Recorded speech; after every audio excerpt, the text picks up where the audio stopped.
Oh, hi. You just caught me cleaning. No, I wasn't really. So, firstly, sorry I've been away for a little while. I could stand here and make loads of excuses for ages, but life happens sometimes, and there you go. But, as promised, let's just get the Cannondale video done.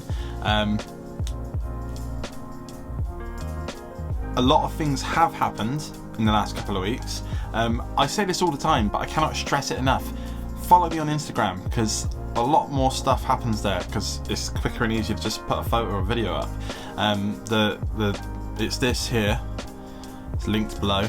I have a few new bikes. I've got a project that I don't think I've said about it yet when this comes out, so I still won't say about it. So that's another cool one.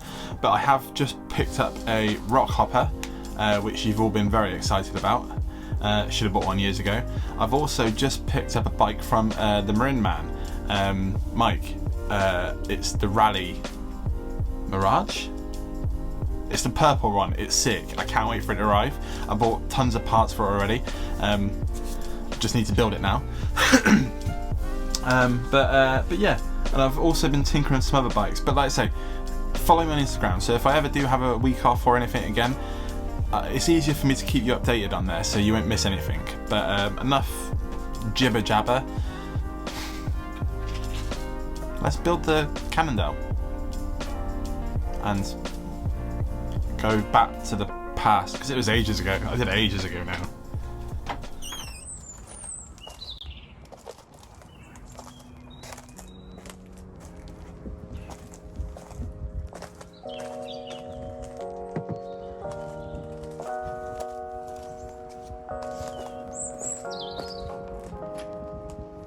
So this is my Cannondale F700.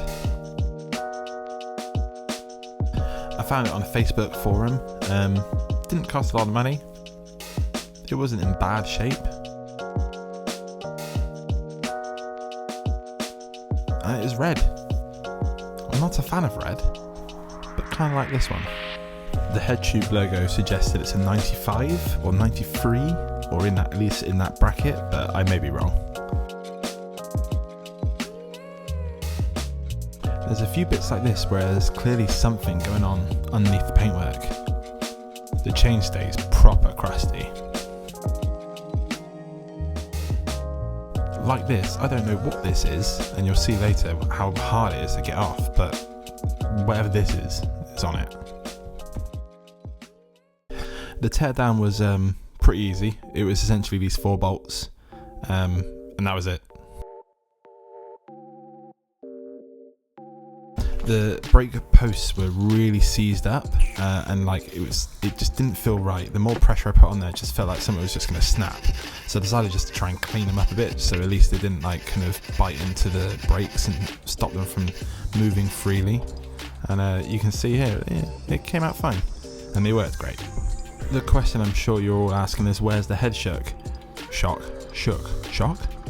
It's here, and this is all that's left of it. So what I had to do was get a adapter, basically. So I pulled the old cups out, which was easier said than done.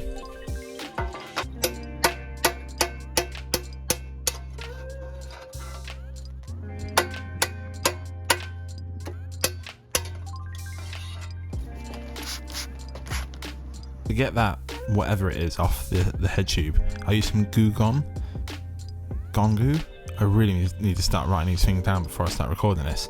But anyway, whatever it's called, it came off reasonably well. But I used a copper brush to kind of get the last bits off. The copper brush is quite soft on the paint. It probably does scratch it a little bit, but I am going to go over some T-cut over this later anyway. I've always wanted one of those metal T-cut tins, for no other reason than it looks cool. But I ran out recently, so I had to order some more, and this is what arrived.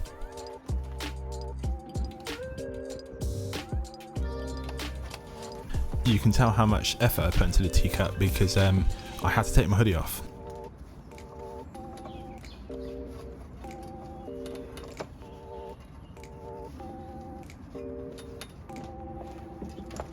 So, like I mentioned before, I did have to buy a special headset, like adapter essentially, not a headset, that converted this to a normal stem, and it's well expensive, pretty hard to find.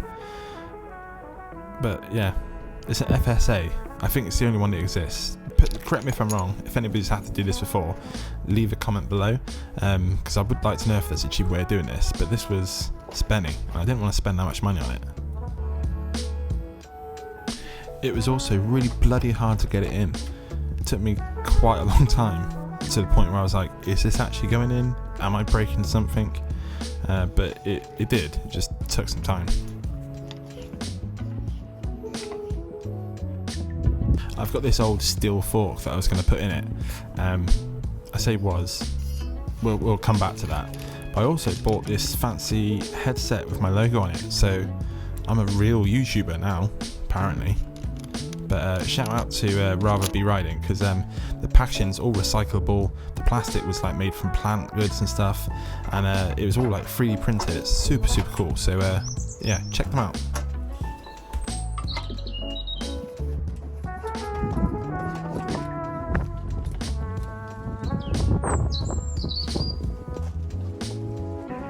I've used a few things from Bike now. This is the first cassette I got from them. Loved it. It's really nice. This was a 9-speed 1142. I think it's like £15, £20. It's cheap and it's decent. I thought this derailleur would actually work with this cassette, but it didn't. So I had to get one of those extenders, like these things, to kind of make it a little bit higher so it would clear. Viewer warning, you may not want to see this part. The hanger was slightly the wrong shape.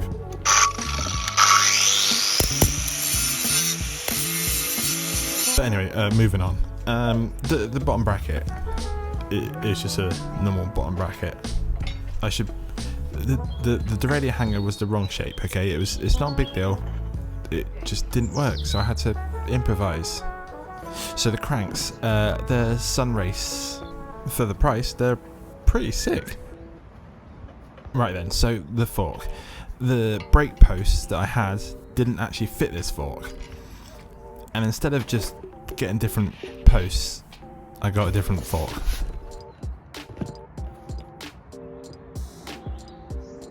It's their entry-level 26-inch fork.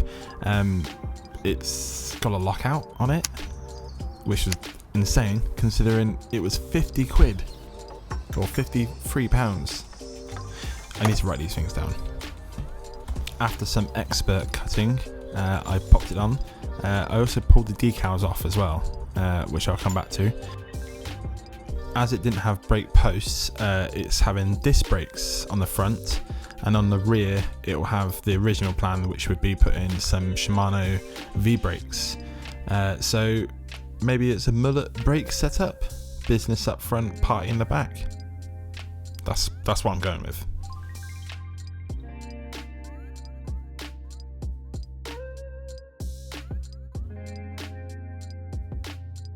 I was pretty happy with the cockpit. The shifter's just a Shimano LX maybe, then the Tektron red anodized brakes with some def grips. I liked it. I think it looks cool, and to top it off with yellow cables, I thought was really good. I really blow my own trumpet here. Oh, actually, let's continue doing that. A gold chain. Yes, I put a gold chain on it. Going back to being a party in the back, I also put these reflective leopard print stickers on the back triangle, rear triangle. I put them on the back, so now cars won't crash into the back of me, hopefully. So this bike should have a head shook, but I don't have a head shook, so the next best thing was a Gary shook sticker. Shock? What am I saying? And a little yellow air bike decal. I made that too.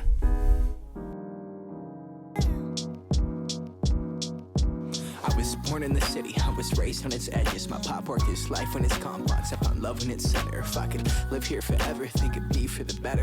I love the weather, even though it's fog 24/7. I love the people. This is the city I met all my best friends, and I wanna thank every brick. I wanna thank every entrance to every building that I step in this city of mine. I owe you most my best moments in life. See, I fell in love for the first time in Golden Gate Park. And that's my Cannondale F700. I really enjoyed this one. It was a little bit different from my other bikes, but still one of mine.